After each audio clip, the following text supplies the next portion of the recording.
Now on UK Health Radio, treat yourself to an upgrade. Pack away your low self-esteem. Leave behind that empty feeling. Stow your fears and doubts in the overhead locker. And go from stress to authentic success with Danielle Sachs.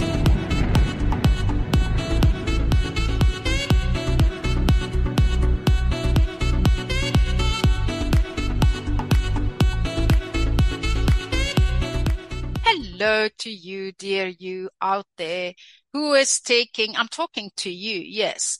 I know that you are taking your health seriously, that you believe that you have control over your health, over your well-being, over your stress, over your authentic success. Otherwise, you wouldn't listen to this show. So congratulations. And you can really give yourself a big hug for doing this, for really investing time and energy in getting to know more about all these subjects that have to do with stress and authentic success. And I'm, for one, really honored that you are listening to this show. And I trust that today I can really give you some tips, some stories, some advice, and we are going to talk about something that I haven't talked about in a long time, and that is the stress that we experience in our relationship with our partners. Now, couples in distress is really something that I see a lot in my practice. And of course, when somebody comes to work on themselves, somebody who is stuck, somebody who is in burnout, somebody who is in a crisis, of course, it often has to do with the relationship with themselves. That's quite logical. But it also really often has to do with the relationship that they have with their partners or their children or their bosses. And today, so I am so excited to bring to you an expert, Dr. Dan Kolubinski, who is a principal therapist at One Bright for One. And I think his expertise there includes the mood and the anxiety disorders, particularly PTSD and generalized anxiety disorder, but also Dan is a psychotherapist working after he moved into the UK, working with, as I say, interpersonal relationships, working with couples in distress to help mend bridges and strengthen communication. Now, if you know me a little bit longer for now, because this is more than 2 years now that I've been doing this show, you know that communication is a big thing for me. Communication with yourselves, communication with others.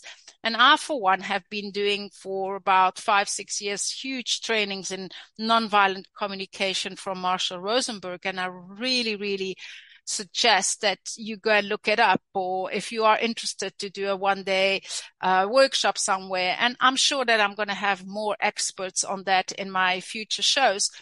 But today, I specifically want to ask you to really listen in here, because we are going to talk about something that you and we both struggle with. And I'm not saying struggle always in the negative way, but it is an important thing to have that amazing relationship with our partners.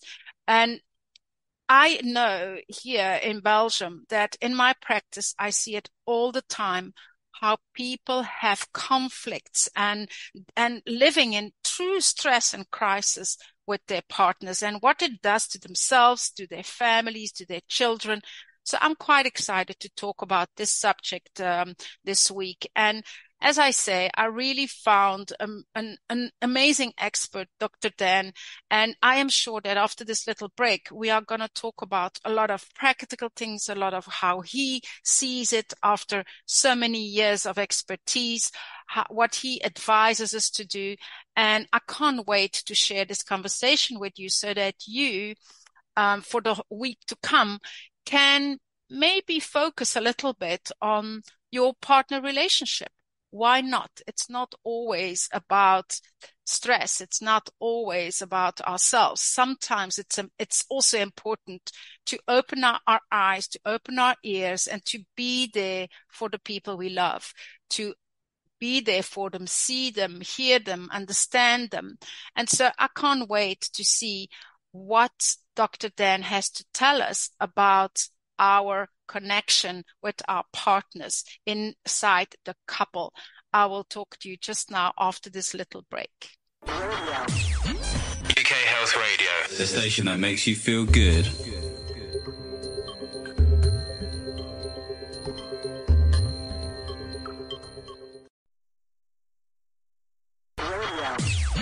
UK Health Radio, the station that makes you feel good. Yes, we are back talking to Dr. Dan Kolubinski. Welcome, Dr. Dan. Thank you very much. Well, let's just jump in, and I'm going to ask you, you are an expert in a few things, but we would like to talk about today, as I said in the intro, mostly about couples in distress, because there's somebody out there listening now who is feeling distressed because of the relationship, their partner relationship. Can you tell us a little bit about how does one know that they are in distress because of their relationship? I think it's a good place to start. The thing to think about with relationships generally, and I think this is just as true for romantic relationships, which we'll largely be talking about, as well as other connections that humans have, is that there's a metaphor I always like to start off with when I work with a couple, that we refer to what we call the emotional bank account. And essentially what we mean by that is every time something positive is done or said in a relationship, it's a little bit like putting a deposit into the account in pounds, in euros, whatever it might be. And every time something negative is done, it's like taking a withdrawal out of that account. Now, if you put in £1 and you take out £1, it doesn't take a degree in high finance to realize that there isn't any savings there. And one would always expect that account to be growing in time, more going in than coming out. And a lot of times what ends up happening with couples is that they aren't really aware of what currency their partner might want those deposits in. I think we look at our relationships. Said. I really love the way you explain it. Yeah. It's a really simple, but I think really quite effective idea. And what's really challenging, I think, in relationships a lot of times is people get really upset because there are efforts that are being made. But part of the problem is sometimes that we follow this very basic concept of the golden rule. You know, we hear about this since childhood. It's important to treat people the way that you want to be treated. And I think it turns out to be really bad relationship advice, though, because it's so much more important to treat the other person the way that they want to be treated. So if I'm doing something for my partner that I would expect my partner to do for me, I might not necessarily get the credit into that account that I'm thinking, because that's not necessarily the way my partner would want to receive that care. Is it because we all have a different love language as well? Is that exactly. A little bit? Yeah. It's an interesting concept. So there was a book that was written about 25 years ago and called The 5 Love Languages, saying that there are these 5 different themes. And some people might have come across that already, and there are quizzes you can do online for that. And things like some people like physical touch, some people like quality time, some people like gifts or acts of service. And what I think is interesting around that is I don't know the scientific efficacy about whether or not there is something to be said about that, but I think it's a really great conversation starter, just in terms of those differences. That the ideal relationship, of course, would be the one where I like to give care in the way my partner likes to receive care, but that doesn't always happen. And sometimes I think for some relationships, there do have to be some very hard conversations around what your partner is looking for in terms of what that deposit might be. So coming back to your question, I think that couples do end up finding themselves over time drifting apart because they're perhaps not quite getting the credit that they're expecting in terms of the efforts that are being made, or just sometimes, frankly, we think that love is enough and I don't really need to put in that effort. They should just know that I do care. And that's not quite how things work. And so as time does go on, we get further and further apart from each other. And so I think that sense of closeness, do I think my partner understands me? Do I think my partner has my back? Do I think my partner gets where I'm coming from? These are all questions that we can ask that fundamentally are coming down to, well, what is the state of that emotional bank account? And when we get below a certain ratio, shall we say, if you have about 20 nice things for every, sometimes we can be a bit critical, negative, that happens all the time. And that's perfectly fine. That's not a problem. But as long as there are so many more deposits going into that account, we can absorb those blows when things get negative. But what we have found in research is that about 5 positive deposits into an account can be wiped out with one negative Yes, comment. I agree. And all of a sudden we get to a point where we're not quite at that level of savings that we would need to be. And it's like there's this switch that flicks. All of a sudden we don't give our partner the benefit of the doubt anymore. We don't really think that that they're on our side or they understand us. And so no conversation in any given moment takes place by itself. It's always a product of what that bank account looks like over time, over the history of the relationship. Can you tell me a little bit the symptoms of that come with someone feeling that the partnership, that bank account is empty or that it's in debt or whatever? What are the symptoms that are going on in somebody's emotional? How does a person in your practice come? What kind of symptoms are they? I think that the biggest one people would identify with is having a sense of loneliness. That as very, very social creatures, we really are quite sensitive to the state of those relationships and the bonds that we do have with other people. And when we're in a situation like that, there's a sense of loneliness, sometimes even a sense of a fight or flight arousal and almost a bit of an anxiety reaction in some cases, largely because there's a sense of threat to the relationship, and I don't know how my partner is going to react in certain situations, or I am expecting that it's going to be negative, and we're not feeling safe and content anymore. It's the opposite of that. So there's a little bit more of that rather negative sense of arousal, and also the sense of loneliness. And again, there's a difference between loneliness and being alone. That I can be in a crowded room and yet still feel isolated. Yes. And I can be physically by myself and yet still feel connected to the people around me. So I think when the relationship is in a bad place, there can be that real growing sense of isolation and loneliness. Wow. So are you saying that it can lead even to worse things like depression or anxiety disorders or that kind of thing? There's a really strong relationship between relationship satisfaction and depression. Anxiety disorders can perhaps exacerbate some things. That again, people aren't feeling safe. That can impact the interaction between two people. But with depression, there's a much stronger circularity there. That when I'm in a solid relationship, that can be a real protective factor against depression. And so when we start to see things go south, then perhaps we're feeling more of that sense of isolation.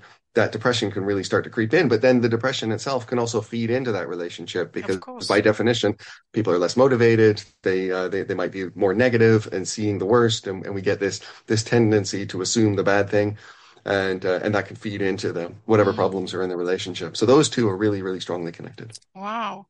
It's actually the first time that I'm talking about that liaison, that link, because is a depression I can understand it, because as human beings we need to belong, we need to be connected, we need to if we feel, so that's where we are actually in a kind of tunnel and having no light at the end of the tunnel when the relationship is that a little bit what you're illustrating here?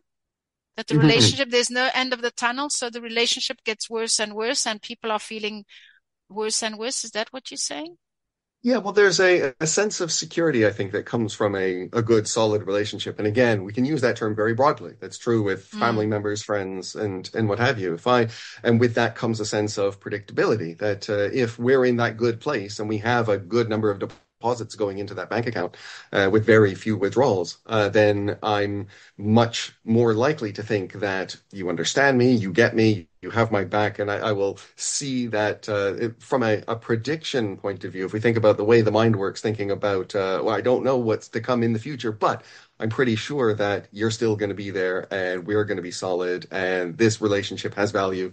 And all of a sudden, when we start questioning those things, we start to spiral in the other way, largely because I don't know what's going to happen. I don't know how this relationship is going. I don't know what's really going on in your mind. I don't know what I can expect from our interactions. And fundamentally, one of the basic foundations of any relationship is how much brain space I have dedicated to my partner, to my partner's life, to their hopes, their dreams, their events that they did last Tuesday, and all of a sudden that starts to get smaller and smaller, the worse that relationship is. Oh, wow. So can you tell us an example or a story or something about a couple in distress and how they dealt with it? Mhm.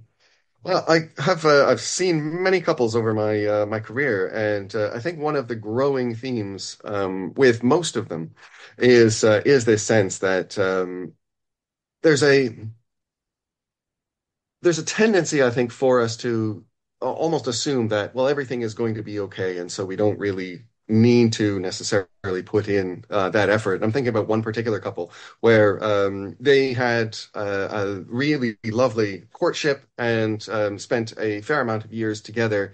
Got married the first couple of years of marriage, absolutely fine and going well. And then all of a sudden, life started to get in the way. It's the tendency for most relationships is to start off with a good, strong friendship and then to try Yes. and incorporate this business element to it. House has to be paid for, or rent, mortgage, whatever it might be. Kids have to be raised. And all of a sudden, it becomes more of a job. And thinking about this one Mm, particular couple where in this relationship, they were a real powerhouse in their social circle, that they were them and one other couple were sort of the core of a much wider social group.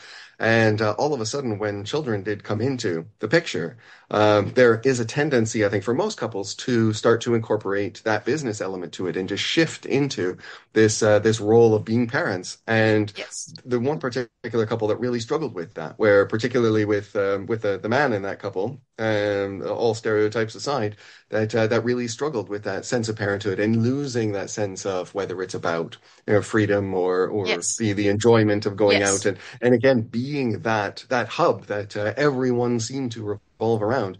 And so they ended up really having a hard time as she got more into parenting. Of course, what comes with that is having to withdraw from some of those social engagements, and they weren't on the same page. They didn't have decent Mm, conversations around what that meant for them or how they would redefine what that relationship stood for. And as a result of that, several years into to having kids, that there was no sense of team, no sense of us, mm, and both of them really feeling quite defensive and attacked by the other person because they didn't have the tools to be able to have conversations around why these things were so important to them. There's mm, nothing necessarily wrong with, although I'm sure many of the listeners here might really identify with the mother and say to the father what's going on. But I think even in a case like that, it would be necessary for him to make that transition and to shift into being that responsible parent, shall we say, which was always the accusation that was thrown at him. But it did come from an understandable desire or want or need to feel included in some of those mm, social engagements. Now, how they could have been able to synthesize those two things was the main aim of treatment, which they eventually did get to. And sometimes you have to miss out on certain things. yes. But that fear of it'll never be like it was, it Mm, doesn't, that can be true on some levels, and yet we can still capture some of what was important to us. So for him, that feeling, that sense of inclusion, that sense of joy that he got from being the center of that social yes. sphere, he Yes. could do that and be a father at the same time. That Mm, was possible. of But it course. wasn't a conversation that they were able to have on their own. They needed some help with that. So am I hearing well when you are talking about it's all about understanding your own needs and expressing your needs to the partner, to the other Mm. person, and finding a level there of everybody fulfilling that their needs are fulfilled in some way or another? Is it that's what it's all about? That is a very good way of putting it. And I think that not only are people really bad at being able to communicate that, a lot of times we're not even really aware of what those needs are. I And agree. part of the issue, yeah, with this Mm, couple is that that's just how it was. He didn't have to think about it too much because he just woke up and every day was like the last one until it wasn't. So the system worked until it didn't, is the phrase I like to use.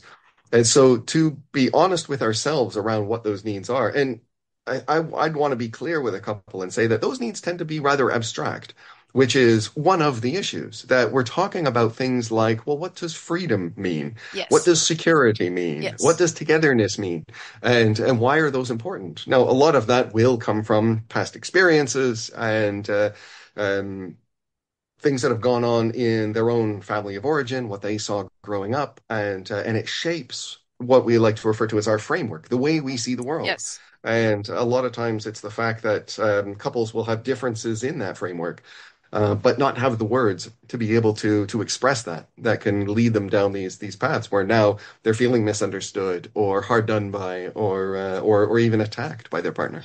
I have a question also about, because I see, individuals in my practice, but it's always also talked about the relationship, of course, any relationship, Mm. like you say, first of Mm. all, the relationship with yourself. But are you saying that a lot of these couples in distress, it would be better to ask for help because they can't see it on their own, what is needed and how they can get out of the distress? Would you recommend that they go into a deeper level and go and get help? There are Anyone different listening degrees now, of you help. see, feeling, I mean, Yeah. I really think it's important to address that because we still feel like looking for help is weak. And certainly when it comes to our partner relationship, like, nobody needs to know and it's all fine. Mm. But how do you feel about that? I do think that just about any couple would benefit from a few sessions with a therapist just to give them some of the tools to be able to have these conversations in an appropriate way. So I work with a wide range of stages in relationships, and I have a particular focus around pre-marriage counseling or relationship enrichment in the beginning when things are really good. I always like the line that it's important to fix the roof when the sun is shining. So Mm, while we're in a good place, let's be really clear about that. However, I think that it's important to recognize that a lot of couples won't do that or of didn't course. do that, didn't have that chance because it just again, I think there's a lack of no, there's an element of faith, I guess. It's coming from a good place that if you think about a 42% divorce rate that we have here in the UK, that's about two out of every five couples that Wow. you've every wedding that you've been to, about 40% of them don't end up lasting. And no one ever thinks on the day that No, well, that'll be us. Everyone thinks that we'll be fine. But yeah, I think to have some guidance, but there are plenty of books out there as well people could read that I would get away from magazines and quizzes, perhaps, but books that are written by some very capable therapists that can again provide a support. It doesn't necessarily have to be in front of a therapist. That can be really challenging for some people.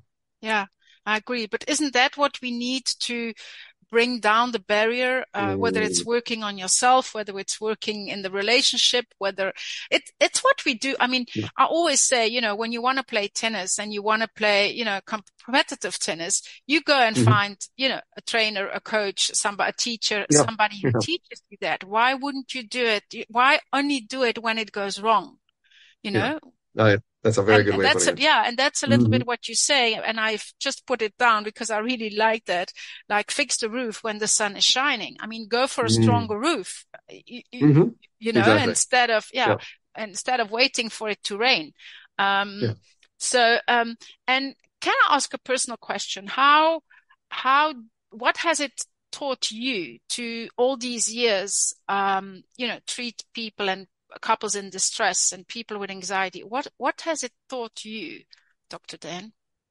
I think one of the biggest lessons I think was around this, coming back to your when you mentioned the five love languages, being really quite clear about what those needs are and how to be able to express those. So I'd been in a relationship where we had I think shall we say, a miscommunication around what those love languages were, and unfortunately, that relationship didn't end up lasting. I'm with someone right now where we think there is a bit of a better connection. Now, that doesn't necessarily mean that any relationship is insurmountable or doomed to fail as a result of Mm, that. But I think that really I think strikes me. So those deposits into the bank account, what they are, what we're willing to do in order to be able to get that credit is really defined by the person we pick.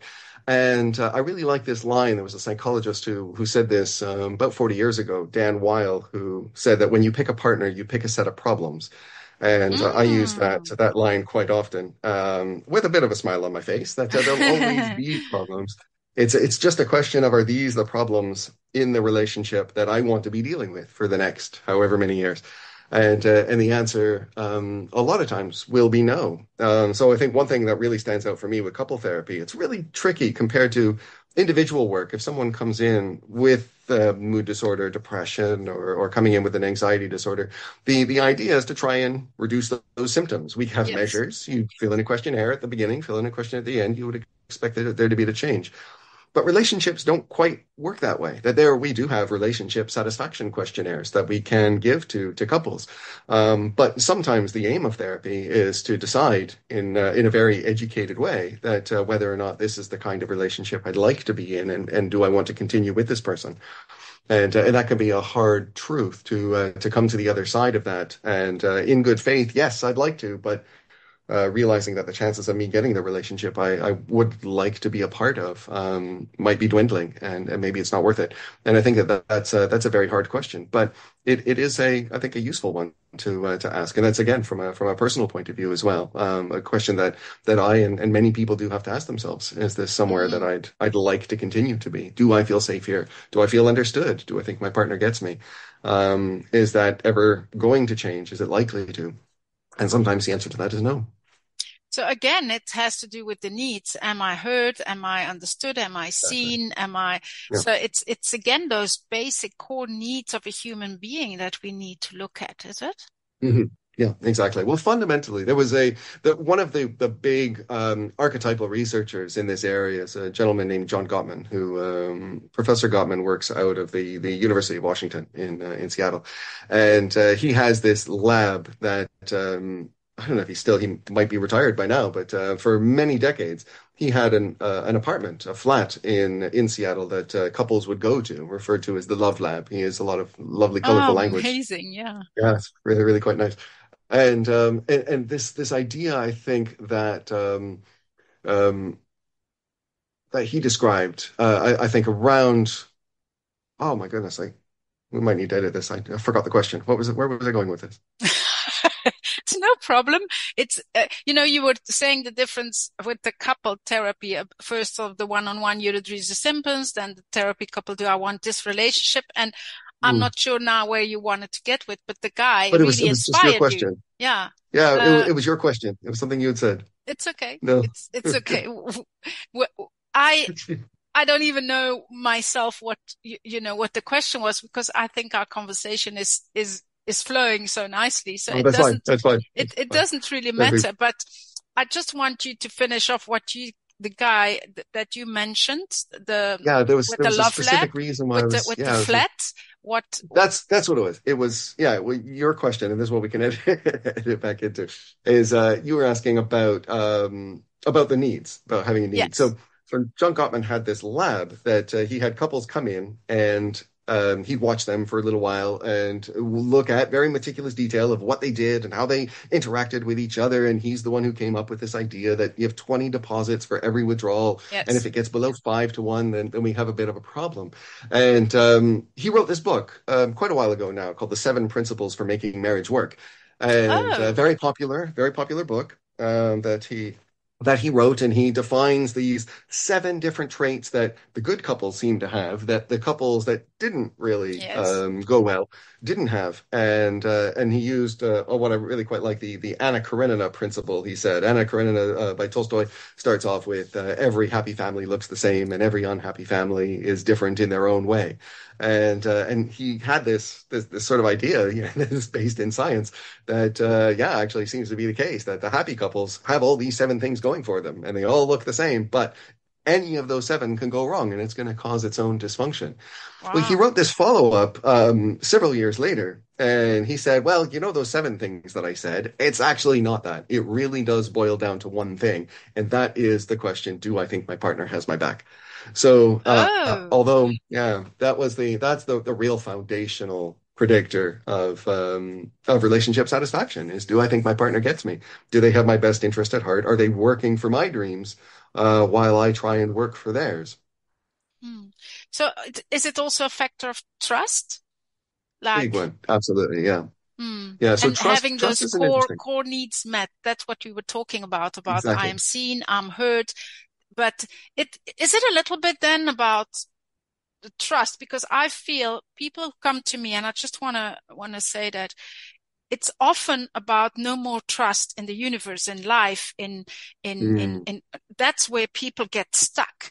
And so is that the same in a relationship, that trust is lacking? I'm not trusting so much my Massively. partner anymore. Is that a little bit what you? Massively, massively. So that, well, I come back to what I was saying before about when that bank account is good, we use that in order to be able to predict what future interactions will be like. Yes. And trust essentially is the mechanism that we have in order to be able to deal with uncertainty. That the future isn't written and tomorrow could be different. Yes. Maybe the sun won't rise. It probably will. We all trust that the sun will rise tomorrow.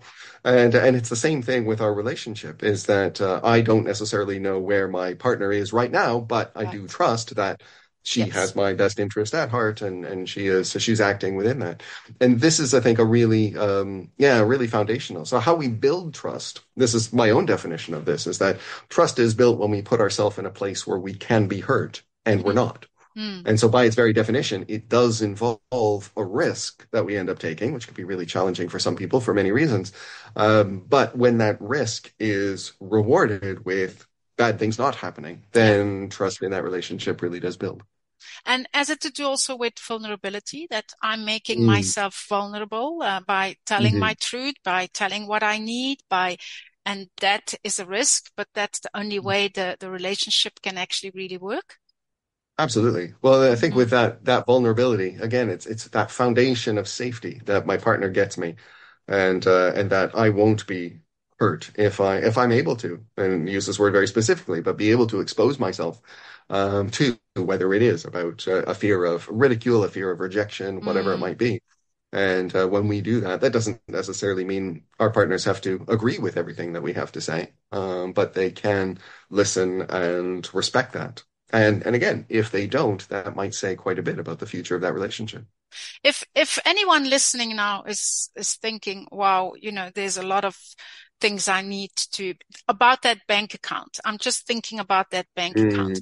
Do you have any tips on how to get the savings into the bank account and not in the debt, and how to get out of the debt? Are there any, what kind of first step would you say if somebody feels, ooh, I'm in debt in that bank account, our relationship, what kind of first step would you advise?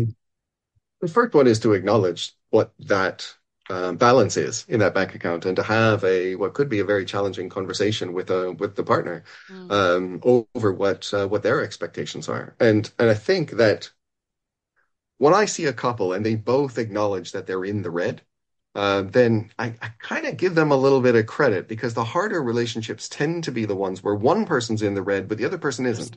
One person might think everything is fine and I like the relationship just how it is, and yet the other person feels like they're drowning, that they're not able to be heard or feel connected. So I think having that very direct conversation with a partner around, well, where do you think, if you're listening to this right now, maybe explain this metaphor to your partner, and ask each other, and be okay with the fact that it might not be in a good place right now. The good news is that doesn't mean that you're going to be fated to have to separate. But you can't really make any change unless you recognize what needs to be changed. And then I would follow that up then with an important conversation around what those deposits into the bank account do look like. And again, this is where you might have quizzes online. The 5 Love Languages is a book by an American pastor named Gary Chapman.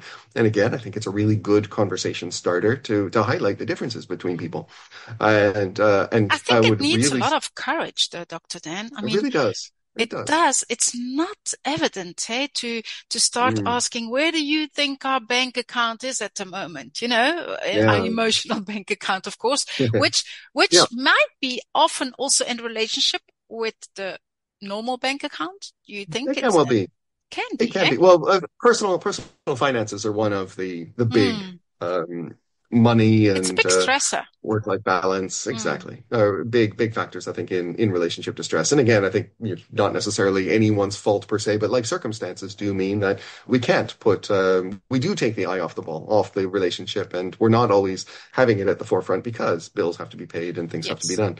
So that's important. But I think, again, coming back to then what those deposits could very well be or what could be different, what we're looking for, as you said before, needs is at the very heart of this. So what needs might not be met? And if that is a very difficult conversation to have, then it might be useful to be able to get some support, get some help, and have someone guide you through that. So the three areas that I tend to work on with a couple are caring, communication, and conflict management are essentially the three pillars of couple therapy. And so communication being that middle ground that bridges the gap between the caring, which are those deposits, and the conflict management, which tends to be a lot of the withdrawals when people are fighting, when they are acting out, when they don't think their needs are met, and they're seeing their partner or their relationship as a threat. And how do we manage that so we can have, again, those productive conversations? So just to summarize a little bit what we've been talking about, I really love the metaphor with the bank account. So how would you, if somebody is, let's say, the listener out there is in a relationship, the younger generation, let's say 25, 30, 35 years old, or whoever, because you can be in a new relationship at 45 and 55 as well. But what would you give them as an advice on that emotional bank account? So they are feeling they are in love. So their emotional bank account for the moment is absolutely going strong most of the time in the beginning. What would be an advice to them to prevent from going into the negative? What would you say there? It's a really good, one of the best efforts we can make, I think, is recognizing where things are going well, and why they're going well. So the reason why we end up with someone in the first place, there are many different reasons why someone might choose a partner, but one of the massive reasons are because this person does meet my needs in the beginning. And if there isn't a sense of awareness around what those needs are for ourselves, then we might not even recognize when the partner stops doing it. I have a friend of mine many years ago. She looked at her husband over a dinner table. I tell this story quite often. And she just out of the blue just said, "I should sue you for false advertising." And it really was this recognition for her that all of the lovely stuff he did in the beginning of the relationship to woo her, to court her, to impress her, 3 kids in, and just wasn't happening anymore. Yeah. And again, not necessarily his fault per se. Life got in the way. We got really busy, but it was her recognition that he took that eye off the ball and wasn't depositing in her currency anymore. As far as I'm aware, they're still fine. They were able to get past that. That conversation was about 20 years ago. But it was a pivotal moment, I think, for her to recognize that I didn't even realize that he just wasn't doing those things until one day I woke up and realized I wasn't happy. So I think that those couples who are in a good place right now, be really quite clear on why. What is it that the other person is doing? And we want to reinforce that behavior. I don't want to sound like too much like a psychologist here, but express appreciation and say thank you, because that does mean that the person's more likely to keep doing it. Yeah, it really it's the is. little Gratitude. things. Appreciation. I see you. Exactly. That kind of, confirmation. Appreciation, all the things we actually need as a human being. All of us need it. So and I also want to say to you, listener out there, that it's as important that you give it to yourself as that you give it to others. I do believe that it starts there, because the better version you are of yourself, the better version you're going to be as a partner as well. So maybe can you finish this conversation with a quote or a statement that you stand by? Just one sentence, one word, something that anyone out there now listening and has something to think about this week. Yeah, I go back to Dan Weil. There's another line that he said before, that I think it's important for couples to have the conversations that they're meant to have. A lot of times when people are arguing about, especially some of those smaller things, what they call the ridiculous things, the stupid things. I can't believe we're even fighting about this. It's never about those things. It's about what those things represent. Yes. And again, things like freedom, security, whatever it might be. And so if there's any consideration around that, why is it that my partner's behavior bothers me so much? I think we have to look more inward and understand ourselves in order to be able to express what need isn't being met. And that's a hard thing to come to terms with sometimes. Thank you so much, Dr. Dan. Really appreciate this conversation. I'm going to have a little break and then we'll come back after the break just now. Thank you so much. Thank you very much. UK Health Radio, the station that makes you feel good.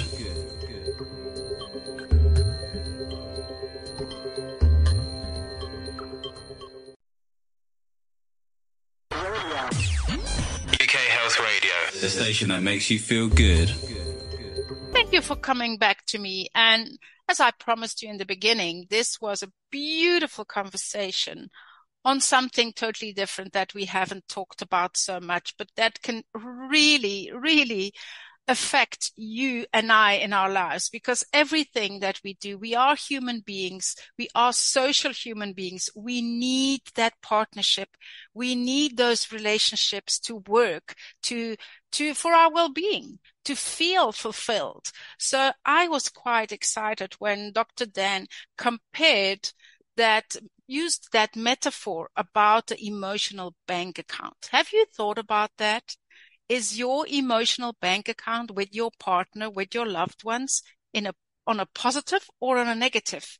Are you saving or are you in debt? It's quite a beautiful question to ask yourself. And so, of course, it all has to do with, like he said, with our 5 love languages. If you know that your partner really love language is more of little surprises and, for example, quality time, then it's less important for him or her that you are going to use your love language. Try to do what he needs, what she needs. I really liked it when he explained to us that we need at least 5, I think even 6 positive inputs to break even with 1 negative. And that is huge to me. So all those symptoms that we experience when we are in a relationship of distress, the anxiety, the loneliness, the not feeling safe, it's actually amazing when you link the depression to the relationship between 2 partners. If you liked that comparison, maybe you can go and look in the outside world and see.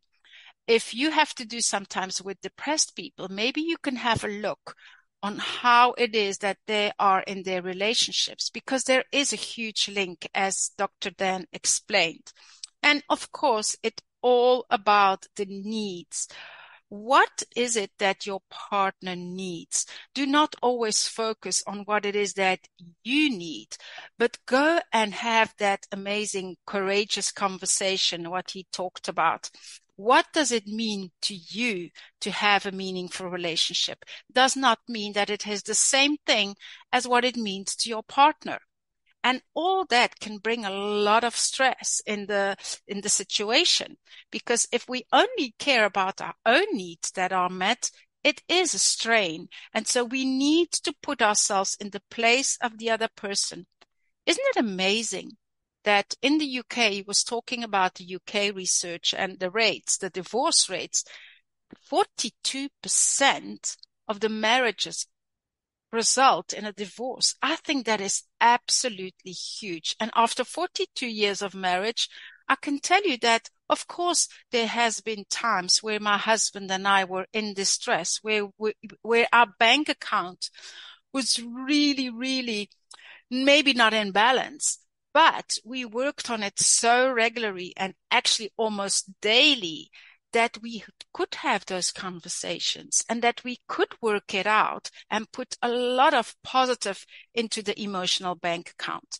Now, I didn't know that there was a book called The 7 Principles for Making a Marriage Work. And I think it's actually for you out there, if you are in a stage where you think it's important to start working on your marriage or asking questions about, is this the right partner for me or not? Maybe a book, like Dr. Dan said, can give you some advice. And so that, for one, is maybe a book that you can use. Now, of course, trust in any relationship, even in the relationship with yourself, with the universe. If you don't trust life, if you don't trust the universe, if you don't trust yourself, there cannot be a good relationship. The same goes into couples. If you don't trust each other, then of course that already is a basic problem, not a problem, a challenge. Because trust is one of those basic needs that we all have. And if we cannot be vulnerable in our relationship, that for sure is one that mostly women, I think, need to be able to be vulnerable, to explain emotional intelligence, what it is to them, the emotional impact of certain things. I think that is really important. Now, Dr. Dan was advising us, you and I, to acknowledge when we are in the red. Now, I'm going to ask you that question for this week. Where do you think you are in your bank account, in your relationship with your partner? And if you don't have a partner, maybe you can think about your relationship with yourself, or with your boss or your colleague or someone who is important to you. You need to have that important conversation. And of course, it takes courage. It takes persistence. It takes to be out of the comfort zone to go and have that conversation of where are we and why is it going well or why is it not going well? You need to have that conversation. And I'm going to be honest with you. I'm going to have that conversation with my husband this weekend. Although we have had that conversation regularly, I think after this interview, I'm going to really have a deep conversation with him about our love languages, about how does he see it? What does he need? How can we make our bank account even stronger?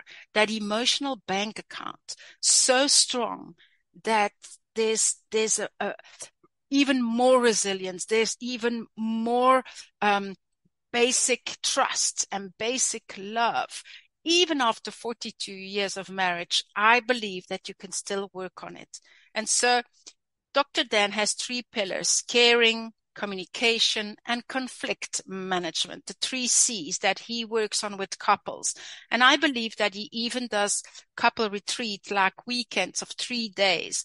So if you want to go and connect with him, you can do that either do through One Bright, which is a beautiful organization that I talked about before in my shows. And the personal website is reconnectuk.com.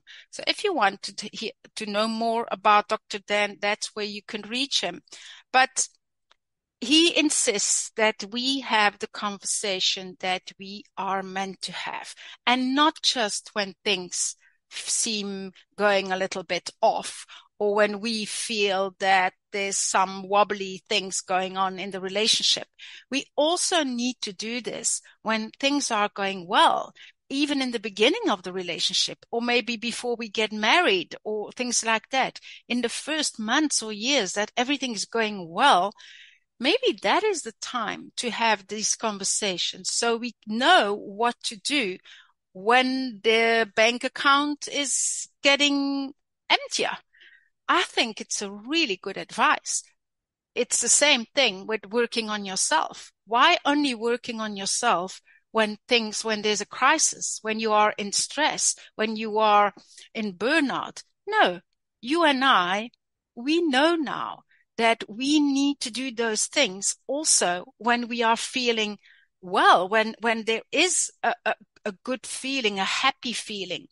We can also ask ourselves the serious questions when things are going well, not just when things are going wrong. So I trust that this has given you a little bit of to think about, a little bit to like the metaphor of the emotional bank account. How many pounds or how many euros are there in your bank account with your partner? I really, really love that. And I'm sure there's a link between the emotional bank account and the true financial bank account. That's also one to consider. And I trust that you have really some things to think about this week, that you enjoyed this conversation I had with Dr. Dan. You can listen to it all over again, and I will see you next week with another show. Bye-bye for now.